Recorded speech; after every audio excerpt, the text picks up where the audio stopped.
First ever factory outlet, Chandanagar, Mukunda Jewelers. Opening soon. No making charges.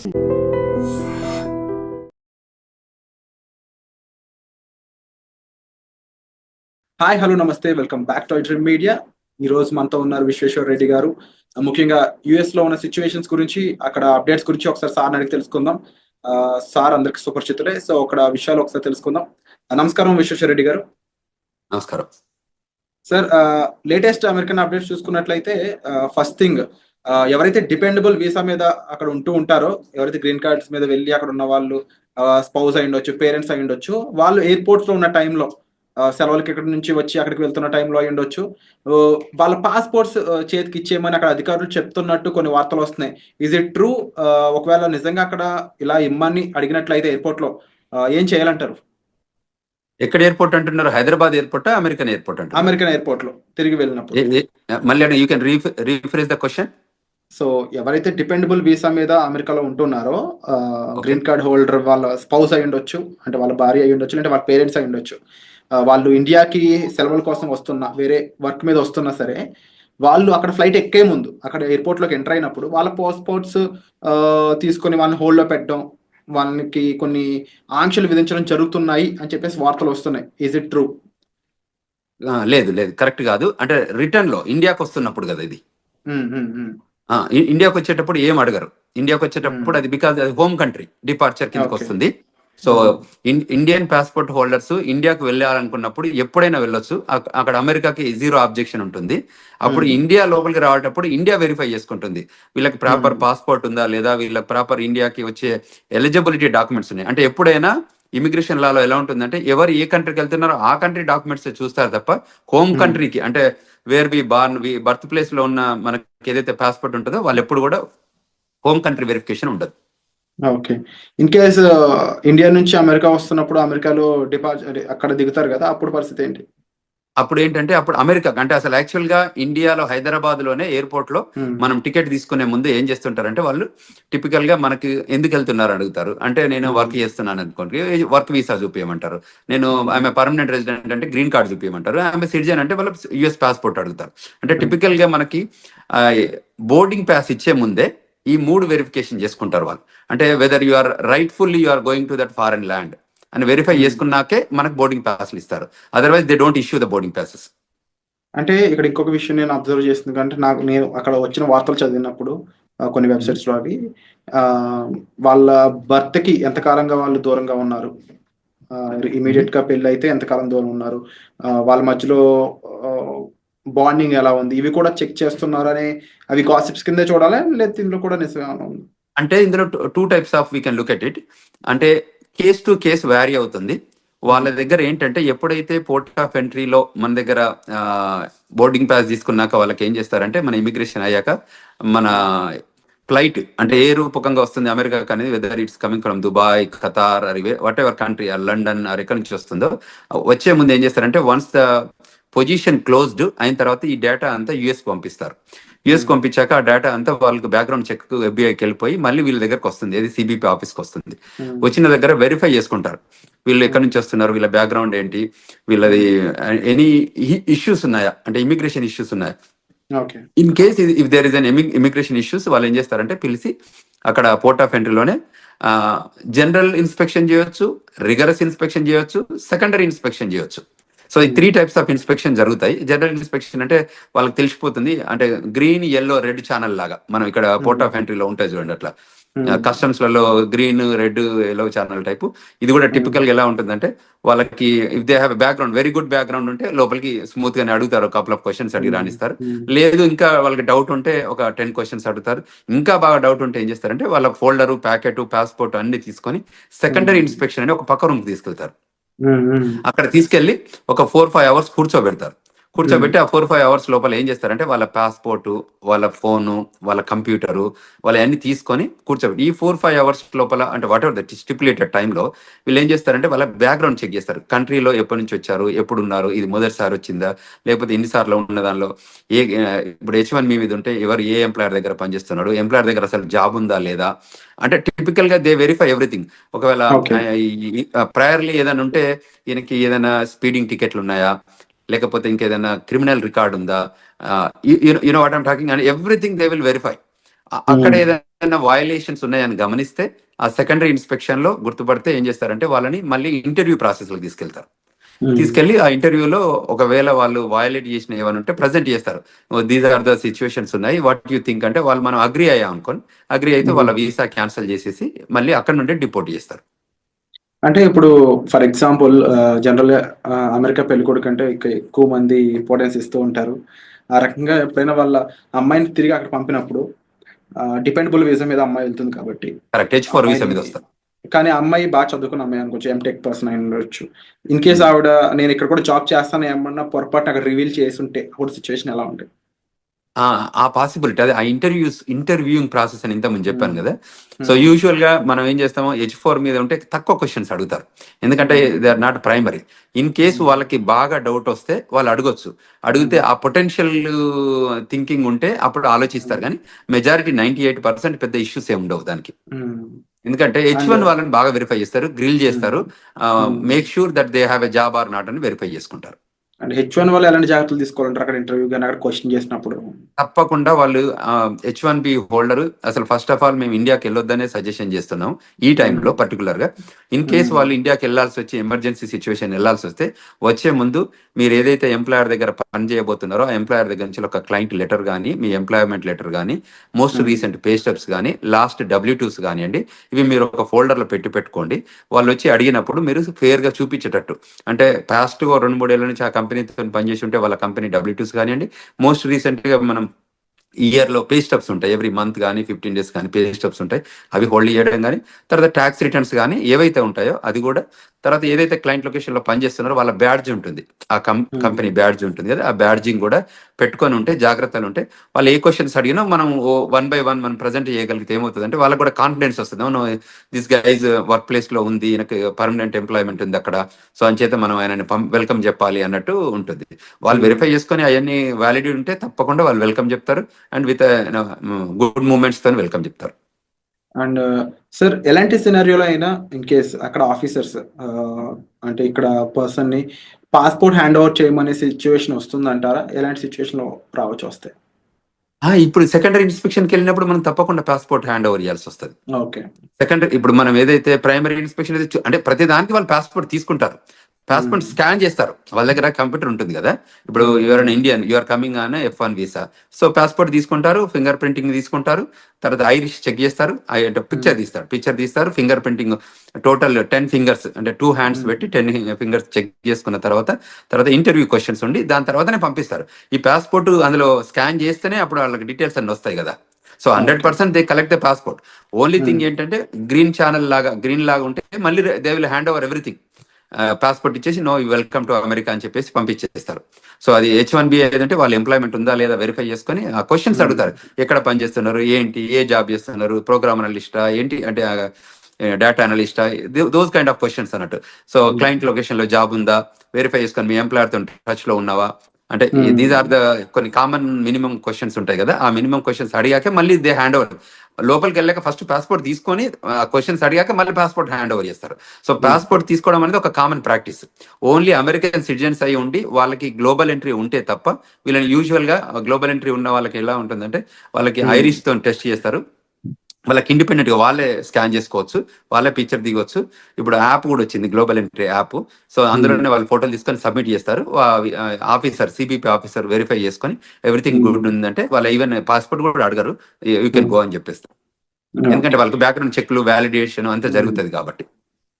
And అలాగే ఇంకా latest update ఇంకోటి చూసుకున్నట్లయితే central university of Michigan లో ఒక Chinese student తను సోషల్ మీడియాలో కొంచెం యాక్టివ్గా ఉండడం, అది కూడా అమెరికాకి ఆపోజిట్ గా తను చేసిన రెస్పాన్స్ అనేది తను డిపార్ట్ చేసే విధంగా మారింది. ఇప్పుడు జస్ట్ 6 months స్టడీ లెఫ్ట్ ఉందంట తనకి. 2016లో తను వెళ్ళాడంట స్టడీస్ కోసం. అలాంటి సిచ్యువేషన్స్లో ముఖ్యంగా సోషల్ మీడియాలో మనం అంటే రియాక్ట్ అయ్యే విధానం కానీ, ఆఖరికి ఒక పోస్ట్ యుఎస్కి ఆపోజిట్గా ఉండే ఒక పోస్ట్ని మనం లైక్ చేసినా కూడా అది మన మీద కాస్త తీవ్ర ప్రభావం చూపిస్తుందని చెప్పేసి వస్తున్నాయి వార్తలు. ఈ పరంగా ఇండియన్ స్టూడెంట్స్ ఎవరైనా ఎఫెక్ట్ అయ్యే ఛాన్స్ ఉందా? అసలు అక్కడ స్టూడెంట్స్ ఎలాంటి జాగ్రత్తలు తీసుకోవాలంటారు? Correct, very good question Virat. Typical ఏంటంటే మనకు ఈ ఇక్కడ కంట్రీలో మనం non immigrant aliens, we are here for a short term, అంటే టర్మ్ బేస్డ్ వస్తున్నాం మనం ఈ కంట్రీలోకి. అది F1 అయితే 2 to 5 years, H1 అయితే 3 to 6 years, and permanent residence అయితే you have a residency requirement ఉంది కాబట్టి అది ఫాలో అయితే ఇస్తారు. సో ఎక్కడైతే నాన్ ఇమిగ్రెంట్ ఏలియన్స్ ఉంటారో వాళ్ళకి ఈ స్పెషల్గా ఈ రూల్స్ అని అప్లై అయ్యేది. ఎందుకంటే మనం కంట్రీ లాయాలిటీ చూపిస్తే తప్ప మనం కంట్రీ లోపలికి రానివ్వరు. సో కంట్రీకి అగనెస్ట్ గా చేసే యాక్టివిటీస్ ఏదైనా సోషల్ మీడియా రూపకంగా కానీ వాళ్ళకి ఎక్కడైనా అబ్జర్వ్ చేసి ఉంటే వాళ్ళు వెరిఫై చేసుకుంటారు, వెరిఫై చేసుకొని క్వశ్చన్ చేస్తారు. ఎక్కడైనా ఎవిడెన్స్ దొరికితే తప్పకుండా వాళ్ళు క్వశ్చన్ చేస్తారు, ఈజ్ దట్ యూ అని చెక్ చేసుకొని వాళ్ళు డిపోర్టేషన్ ప్రొసీడింగ్ చేస్తారు. ఇప్పుడు ఈ ట్రంప్ అడ్మినిస్ట్రేషన్ సెకండ్ టర్మ్ వచ్చాక ఏంటంటే చాలా ఎగ్జిక్యూటివ్ ఆర్డర్స్ తీసుకున్నారు. అందులో some of the executive orders వాళ్ళకి అవుట్ రైట్ సిబిపి ఆఫీసర్ కి అథారిటీ ఇస్తుంది డిపోర్టేషన్ చేయడానికి. సో అందులో ఏ సిచ్యువేషన్ ఎరైజ్ అయినా, ఏ రకమైన ఇష్యూస్ వచ్చినా, ఏ రకమైన లాయాలిటీ ఇన్ స్టేక్ లో ఉన్నా, అంటే ఆ లాయాలిటీ ప్రూవ్ చేయలేకపోయినా వాళ్ళకి every right to send them back, period. There is no second to it. అంటే ఇప్పుడు స్టూడెంట్స్ అనేవాళ్ళు already campus outside jobs చేయకూడదని కొన్ని రూల్స్ ఉన్నాయి. సో ఇప్పుడున్న టైంలో స్టూడెంట్స్ అనేవాళ్ళు ముఖ్యంగా తీసుకోవాల్సిన టాప్ 3 జాగ్రత్తలు అంటే ఏం చెప్తారు? అంటే టిపికల్ గా వీళ్ళు ఏం చేయొచ్చు అంటే ఏదైతే స్టూడెంట్ గా మనం ఫోకస్ గా ఏదైతే ఎడ్యుకేషన్ కోసం మనం వచ్చామో దాని మీదనే స్ట్రిక్ట్ ఉండి ఆ లైన్ లోనే మనం పనిచేసుకోగలిగితే ఏ ఇష్యూ లేదండి. విత్ ఇన్ ద 2 years లోపల ఎడ్యుకేషన్ కంప్లీట్ చేసి 3 years లో ఓపీటీసీ అంటే regular OPT and stem OPT తీసుకొని పనిచేసుకోగలిగితే దెర్ ఇస్ నో ఇష్యూ. ఎప్పుడైతే మనం ఇమిగ్రేషన్ నేషనాలిటీ యాక్ట్ వయలేషన్స్ ఏదైనా చేస్తే ఆ వయలేషన్స్ ఐడెంటిఫై అయితే తప్ప వాళ్ళు వెల్కమ్ చెప్తారు. ఇట్ ఈస్ అ కంటిన్యూస్ గా కంట్రీ నీడెడ్ స్టూడెంట్స్. అందువల్ల ఎప్పుడు కూడా వాళ్ళని అంటే డిపోర్ట్ చేయడం అనేది ప్రైమరీ ఏం పెట్టుకోరు. టిపికల్ గా ఏంటంటే వాళ్ళు రావాలి, కష్టపడి చదువుకోవాలి, కంట్రీకి వాళ్ళ కాంట్రిబ్యూషన్ కావాలనే కోరుకుంటుంది అమెరికా. సో అందులో ఎమినెన్సీ ఎఫెక్టివ్ గా స్కిల్ ఉన్న వాళ్ళందరినీ కూడా కంట్రీ ఎప్పుడు లూజ్ చేసుకోదు.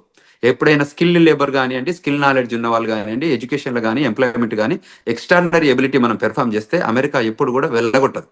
ఎప్పుడు వెళ్ళగొడుతుంది? Any backgrounds, negative background, criminal background, financial background issues ఉన్నప్పుడు, అటువంటి ఇష్యూస్ వాళ్ళు అబ్జర్వ్ చేసినప్పుడు వాళ్ళు క్లియర్గా చెప్తారు, you are violating this so and so sections 1, 2, 3, so based on this sections you are deportable case అని చెప్పి డిపోర్ట్ చేస్తున్నారు. సో అందువల్ల మన వాళ్ళకి ఏం చెప్తానంటే ఇది స్టూడెంట్స్ కానీ అదేవిధంగా స్టూడెంట్ పేరెంట్స్ కూడా గైడ్ చేస్తున్నాం. ఎందుకంటే ఇప్పుడున్న కరెంట్ జనరేషన్ లో, కరెంట్ సిచ్యువేషన్ లో, జనరేషన్ మీన్స్ ఏంటంటే ఇది డిజిటల్ ఏజ్ జనరేషన్. అంతకుముందు ఏంది first generation, second generation type, ఇప్పుడు డిజిటల్ ఏజ్ జనరేషన్ వచ్చింది. సో మీరు ఏది చేసినా అక్కడ ట్రాక్ అవుతుంది. సో మనం అందులో తప్పించుకోవడానికి ఛాన్స్ లేదు. కాబట్టి మనం ముందే జాగ్రత్త పడి మిస్టేక్స్ చేయకుండా ప్రాపర్ గైడెన్స్ తీసుకొని, ఇప్పుడు మాలాగా సీనియర్స్ ఉన్న వాళ్ళు కాకుండా ఇక్కడ ఏదైనా ఇమిగ్రేషన్ లా ఫార్మ్స్ ఉన్నా కూడా రైట్ఫుల్ గైడెన్స్ తీసుకొని వాళ్ళు చేసే ప్రతి యాక్షన్ లో కూడా బిఫోర్ దే యాక్ట్ ఈ గైడెన్స్ తీసుకొని ముందుకెళ్ళగలిగితే that is the best option to do. ఇంకేదన్నా వాళ్ళకి గైడెన్స్ కావాలన్నా ఈ రూపకంగా మనం వీడియోస్ చూడడం రూపకంగా ఐ డ్రీమ్స్ లో ఈ రకరకాల వీడియోస్ మనం ప్రొడ్యూస్ చేస్తున్నాం కదా, వాటిలలో చూసి వెరిఫికేషన్ చేసుకొని ఇంకేదైనా క్వశ్చన్స్ ఉంటే they can approach us. We're here to help them students, we're here to help them skilled labour H1B వాళ్ళు కానీ, ఈవెన్ గ్రీన్ కార్డ్ హోల్డర్స్ కానీ సెవరల్ కన్ఫ్యూజన్స్ వస్తున్నాయి. ఎందుకంటే ఎవ్రీడే ఒక ఎగ్జిక్యూటివ్ ఆర్డర్ లాగా ఇమిగ్రేషన్ లా వస్తున్నాయి కాబట్టి వాళ్ళకి ఆ గైడెన్స్ కావాలి. సో ఆ గైడెన్స్ తీసుకొని వాళ్ళు యాక్ట్ చేయగలిగితే వాళ్ళు సేఫర్ హ్యాండ్స్ లో ఉంటారు అనేది మనం ఇక్కడ తీసుకోవాల్సిన జాగ్రత్తలు తీసుకోవాలి. అలాగే విశ్వేశ్వర్ గారు, ముఖ్యంగా H1B వీసాకు సంబంధించి చాలా చేంజెస్ రాబోతున్నాయి. ఎలిజిబిలిటీ క్రైటీరియాలో కూడా చేంజెస్ రాబోతున్నాయని తెలుస్తూ ఉంది. ఇన్కేస్ చేంజెస్ అనేవి చేసినట్లయితే ఎలాంటి విషయాల్లో చేంజెస్ చేసే అవకాశం అనేది ఉంటుందంటారు? అంటే there are number of things. America ఏం చేస్తుందంటే every time they will revive and define new things. అంటే ప్రయర్ గా జరుగుతున్న ఇష్యూస్ కానీ అడ్రస్ చేసుకుంటూ వాళ్ళకి ఎవ్రీ మంత్ ఒక మీటింగ్ జరుపుకుంటారు. ఆ మంత్ మీటింగ్ లో అనాలిసిస్ చేస్తారు, ఏదైనా ఇష్యూస్ ఉన్నాయా, కన్సర్న్స్ ఉన్నాయా, ఏమన్నా మన కంట్రీ ఇంపాక్ట్ ఏదైనా అవుతుందా, దీనివల్ల బెనిఫిట్ ఉందా ఈ ప్రోగ్రామ్ ఏమైనా చేంజ్ చేయాలా. అంటే ఇది డిపార్ట్మెంట్ ఆఫ్ లేబర్ ప్రోగ్రామే కానివ్వండి, ఇది డిపార్ట్మెంట్ ఆఫ్ స్టేట్ ప్రోగ్రామ్ కానివ్వండి, ఇది USCIS ప్రోగ్రామ్ కానీ, ఏ ప్రోగ్రామ్స్ అయినా కూడా వాళ్ళు డిఫైన్ చేసుకుంటారు. అది ఎడ్యుకేషన్, డిపార్ట్మెంట్ ఆఫ్ ఎడ్యుకేషన్ అంటే గవర్నమెంట్ లో ఏ ప్రోగ్రామ్ ఉన్నా కూడా ఆ ప్రోగ్రామ్ మీద అనాలిసిస్ చేసుకుంటారు. ఇది కంట్రీ ఇంట్రెస్ట్ లో పనిచేస్తుందా, కంట్రీకి ఏమైనా బెనిఫిట్ అవుతుందా, how we can define, redefine and the best process and best possible opportunity to grow this country అని చూస్తారు. అందులో ఏమన్నా మనకి కన్సర్న్స్ ఉన్నాయనుకుంటే వాటిని కరెక్ట్ చేస్తారు. ఆ కన్సర్న్ కరెక్ట్ చేసే ప్రాసెస్ లోనే వాళ్ళు ఈ చేంజెస్ తీసుకొస్తారు. అందులో ఇప్పుడు ఎంప్లాయ్మెంట్ ఇష్యూస్ ఉన్నాయనుకోండి, ఆ ఎంప్లాయ్మెంట్ దానిలో చేంజ్ చేస్తారు, ఓపీటీలో చేంజ్ చేస్తారు. ఒకప్పుడు వాళ్ళకి లేని ఓపీటీలో ఓపీటీ క్రియేట్ చేశారు, ఓపీటీ తర్వాత 36 months ఇచ్చారు. సో అమెరికా ఇప్పుడు ఏంటంటే వాళ్ళకి స్కిల్డ్ లేబర్ కావాలి. అంటే నాలెడ్జబుల్ పీపుల్ కావాలి, who can make and break the greatest technology evolution లో చేయగలిగే పీపుల్ ఉంటే వాళ్ళని తీసుకొని ముందుకు ప్రొడ్యూస్ చేసుకొని ఆ కంట్రీ బెనిఫిట్ లో పనిచేపించుకుంటారు. కాబట్టి ఆ లైన్ లో ఉన్న వాళ్ళకి ఏ మాత్రం ఇష్యూ లేదు, ఆ లైన్ లో పనిచేసేటట్టు మన వాళ్ళు ఉండాలి. అండ్ యూజువల్ గా ఇండియన్ పీపుల్ టెండెన్సీ ఏంటంటే they are gem of the gems in education, STEM, science and technology, engineering, mathematics లో మనంత గొప్పగా ప్రపంచంలో ఎక్కడ ఉండరు. సో ఆ స్కిల్ ని మనం ప్రాపర్ గా ఎగ్జిబిట్ చేయగలిగితే, ఆఫీసర్ ముందు కానివ్వండి, ఇంటర్వ్యూవర్ ముందు కానివ్వండి, గవర్నమెంట్ ముందు కానీ చేయగలిగితే మనకు ఇట్స్ రెడ్ కార్పెట్ వెల్కమ్ ఉంటుంది. అది గుర్తించితే మనం తప్పకుండా ముందుకు ఎదగడానికి ఆస్కారం ఉంటుంది. Wonderful sir. And episode close చేసే ముందు ఒక మాట స్టూడెంట్స్ కానీ లేకపోతే అక్కడ ఎంప్లాయీస్ కానీ డిపెండబుల్ వీసా మీద ఉన్న వాళ్ళకి ఓవరాల్ గా వీరందరికీ మీరు చెప్పే మాట ఏంటి? ఏదైనా ఇప్పుడున్న కొత్త ట్రెండ్స్ మనకి ఎవ్రీ టైం జరుగుతున్నాయి కాబట్టి ఏంటంటే న్యూ ఎగ్జిక్యూటివ్ ఆర్డర్స్ వస్తున్నాయి కాబట్టి, ఇప్పటికే వచ్చినాయి కాకుండా ఫ్యూచర్ కూడా రాబోతున్నాయి కాబట్టి, సో మీరు వెల్ ఇన్ఫార్మ్డ్ గా ఉండాలి, అందరితో కనెక్ట్ ఉండాలి. సో మనకు తెలిసిందే కరెక్ట్ అని అనుకోవద్దు. సో తప్పకుండా you take good guidance from non profit organizations కానీ మమ్మల్ని అప్రోచ్ అయితే మేము వీఆర్ దేర్. మేము చెప్తున్నాం గ్లోబల్ తెలంగాణ ద్వారా కూడా వాళ్ళకి ఈమెయిల్ రూపకంగా కానీ ఫోన్ రూపకంగా కానీ మేము ఫోన్ నెంబర్స్ కూడా ఇచ్చాము. సో అమెరికాలో ఉన్నాం కాబట్టి అదేవిధంగా మనకి ఏదైనా law firm, immigration law firm guidance కానివ్వండి, సజెషన్స్ కానివ్వండి తీసుకోవాలి. ఇవాళ మేము yesterday organized global Telangana association ద్వారా ఒక సెమినార్ ఆర్గనైజ్ చేశాము, వెబినార్ ఆర్గనైజ్ చేశాము. బ్రహ్మాండంగా ఒక 1000 మంది జాయిన్ అయ్యారు. 1000 మంది స్టూడెంట్స్ రూపకంగా ఇమిగ్రేషన్ రిక్వైర్మెంట్ ఏమున్నా కూడా ఇప్పుడు కరెంట్ లో జరుగుతున్న ఇమిగ్రేషన్ ట్రెండ్స్ పైన ఏవేవైతే ఇష్యూస్ ఉన్నాయో వాటిపైన మేము ఆర్గనైజ్డ్ విత్ సీనియర్ ఇమిగ్రేషన్ అటార్నీతోని కాన్ఫరెన్స్ కాల్ ఆర్గనైజ్ చేస్తే there are number of peoples join అయ్యారు. వాళ్ళ క్వశ్చన్స్ ఒక 2.5 గంటల కాన్ఫరెన్స్ కాల్ జరిగింది. అంటే అంతసేపు క్వశ్చన్స్ అడిగారు వాళ్ళంతా. So it is very informable. అట్లా ముందుకు వచ్చి తెలుసుకోగలిగితే అంత that is the greatest thing. So మేము అదే చెప్తున్నాం. అది F1 కానివ్వండి, H1 కానివ్వండి, గ్రీన్ కార్డ్ హోల్డర్స్ కానివ్వండి, ఈవెన్ సిటిజన్స్ కానివ్వండి, ఈ కంట్రీ రిక్వైర్మెంట్స్ ఏమున్నాయి, ఇప్పుడు సిటిజన్షిప్ అయినా కూడా గ్రీన్ కార్డ్ అయినా కూడా మనం ఈ AR11 అప్డేట్ చేస్తున్నామా, మనం F1 H1 వాళ్ళు కూడా AR11 అంటే స్టేటస్ మనకి అడ్రస్ అప్డేట్ చేస్తున్నామా, లేకపోతే రిజిస్ట్రేషన్ రిక్వైర్మెంట్స్ అప్డేట్ చేస్తున్నామా. మనం ఈ కంట్రీలోకి వచ్చాం కాబట్టి మనం ఈ కంట్రీ నామ్స్ అంటే లా ఆఫ్ ద ల్యాండ్ ఎలా ఇమిగ్రేషన్స్ ఉన్నాయో, ఇమిగ్రేషన్ నేషనల్ యాక్ట్ రూల్స్ ఏది ఉన్నాయో మనకు తెలిస్తే ఫాలో అయిదాం, తెలియకపోతే తెలుసుకొని ఫాలో అయిదాం. Bottom line we need to follow the rules. So if you follow the rules there is no issue. This country is the best country to live and this the best country to welcoming. And the country people కూడా చాలా బాగుంటారు. మనం కూడా grow కావడానికి opportunity ఉంటుంది. మన పిల్లలకు కూడా చాలా కంఫర్టబుల్ గా సెటిల్ అవుతారు. సో అక్కడ ఉన్న చదువుకున్న స్టూడెంట్స్ అయి ఉండొచ్చు, వర్క్ చేసే వాళ్ళు అయి ఉండొచ్చు, ఎవరు కూడా ఇన్సెక్యూరిటీస్ ఏం పెట్టుకోకుండా ప్రాపర్గా ప్రొఫెషనల్స్ని కలిసి మీ డౌట్స్ అనేవి సాల్వ్ చేసుకోగలిగినట్లయితే మీరు ఒక సేఫ్ అండ్ సెక్యూర్ లైఫ్ అక్కడ లీవ్ చేయొచ్చండి. దాంతోపాటుగా అంతగా మిమ్మల్ని ఇబ్బంది పెట్టే విషయం అయితే మాత్రం తప్పకుండా ఇమీడియట్లీ మీరు ఒక ప్రొఫెషనల్ కానీ ఎంబసీ సైడ్ పీపుల్ కానీ లేకపోతే అక్కడ లా ఫీమ్ సంబంధించిన పర్సన్స్ అయి ఉండొచ్చు, లేకపోతే మన విశ్వేశ్వరరావు గారు లాంటి ప్రొఫెషనల్స్ మీరు కలిసినట్లయితే కాస్త జాగ్రత్తలతో పాటుగా మీకు కాస్త గైడెన్స్ ఇచ్చే ఛాన్సెస్ అనేవి దొరుకుతాయి. సో తప్పకుండా మీరు తీసుకునే ఇనిషియేషన్స్ అనేవి చాలా గ్రేట్ విశ్వేశ్వర్ గారు. తప్పకుండా మీరు కండక్ట్ చేసే వెబినార్స్ అయి ఉండొచ్చు, లేకపోతే ఇలా ఇంటర్వ్యూస్ రూపంలో అయి ఉండొచ్చు, చాలా ఇన్ఫర్మేషన్ని చాలా మందికి అందిస్తూ ఉన్నారు. So we're thankful and thank you so much for great information. మరిన్ని అప్డేట్స్ పై త్వరలోనే మరొక ఇంటర్వ్యూతో మీ ముందుకు వస్తాం. Thank you so much.